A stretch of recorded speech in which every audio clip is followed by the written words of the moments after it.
Hey everyone, Malleo here.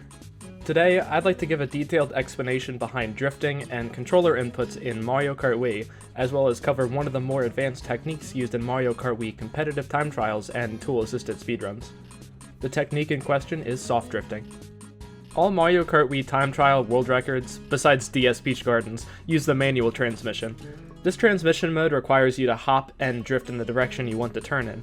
After drifting for a certain amount of time, you will have charged up a mini-turbo, shown by the blue sparks behind the bike's exhaust pipes.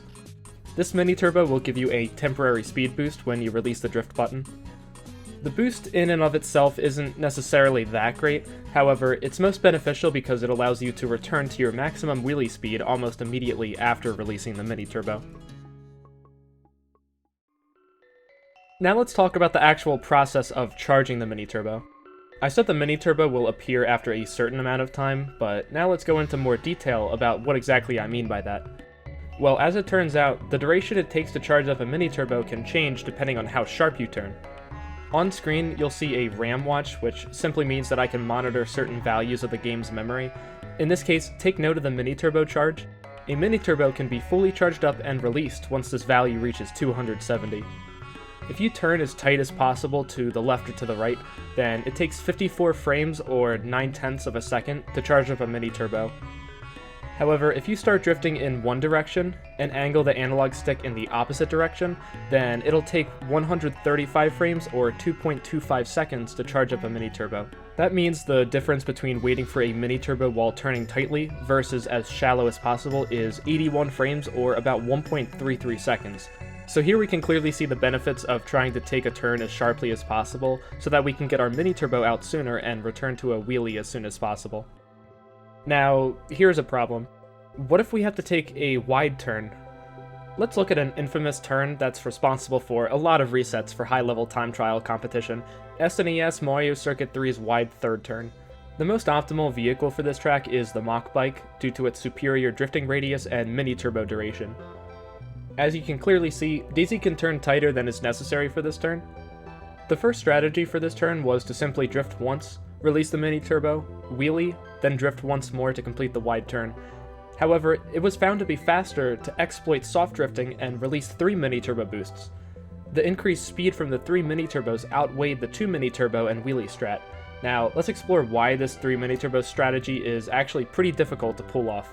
Going back to what I said earlier, if you turn in the opposite direction of the way you're drifting, your mini-turbo charges slower.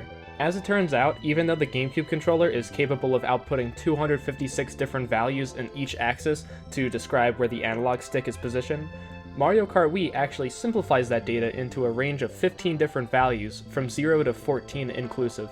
So, depending on how sharp you turn, your analog stick input is translated into one of 15 different values, where 0 represents full left, 7 represents the middle, and 14 represents full right.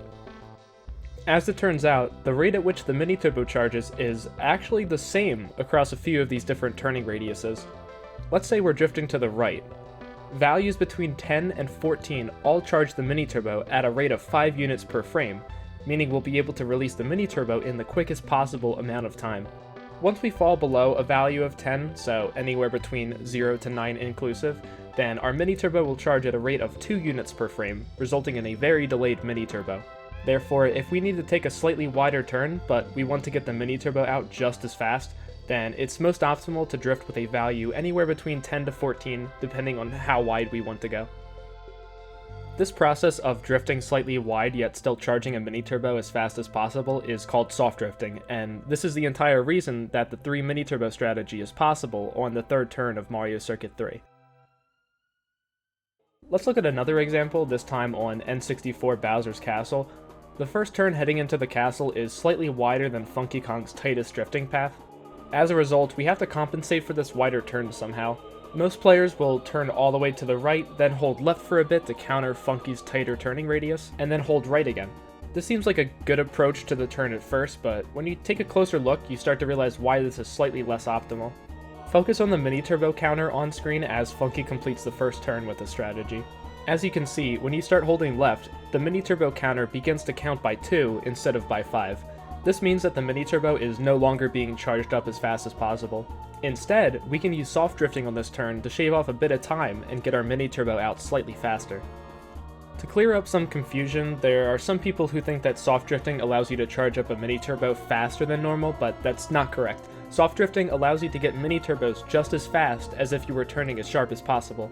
Softdrifting just allows you to charge a mini-turbo as fast as possible while taking that turn slightly wider. This allows the player to quickly charge up mini-turbos on corners that aren't as sharp.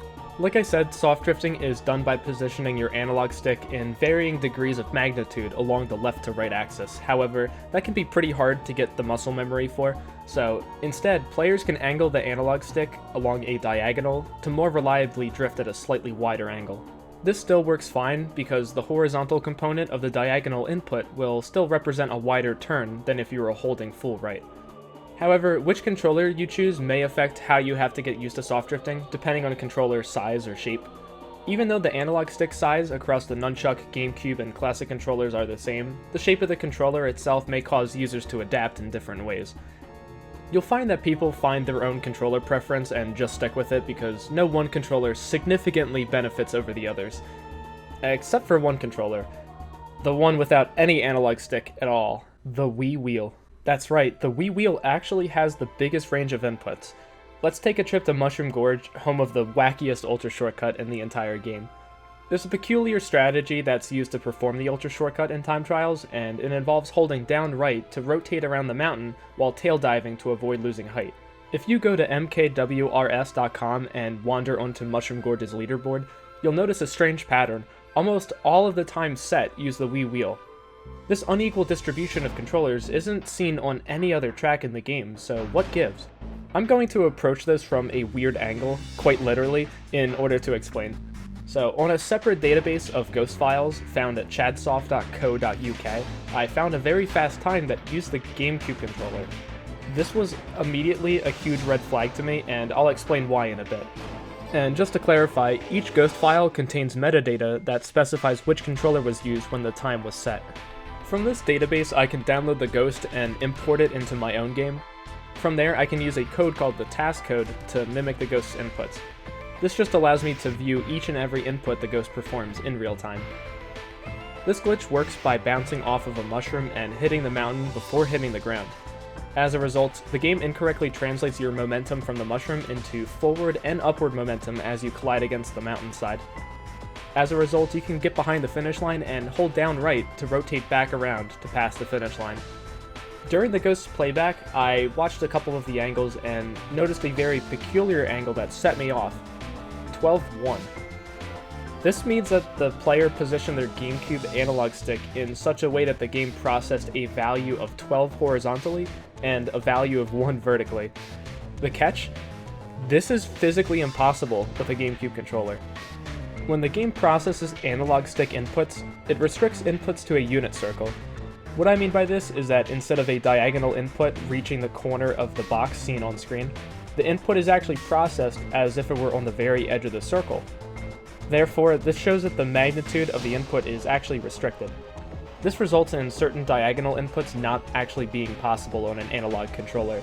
At first I attempted to perform this input on Dolphin emulator to no success. Scared that my inability to produce this angle was as a result of emulator inaccuracy, I decided to test this on console. SwareJonge came to the rescue and modified Star's pre-existing speedometer text Gecko Code so that we could monitor inputs in real time on a real console. I couldn't get that specific input. Okay, what if the front plate of my GameCube controller is preventing the analog stick from going farther than it's physically capable of?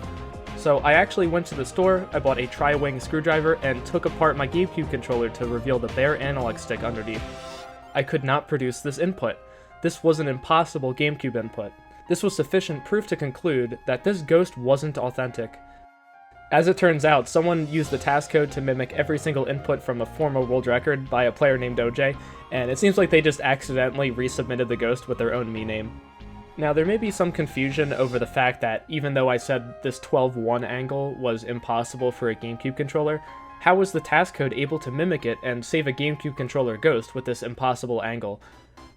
Well, that's pretty simple to clarify. The ghost data structure is not different between controllers, therefore data representing this 12-1 angle is still valid even if the ghost's metadata specifies that the controller is different.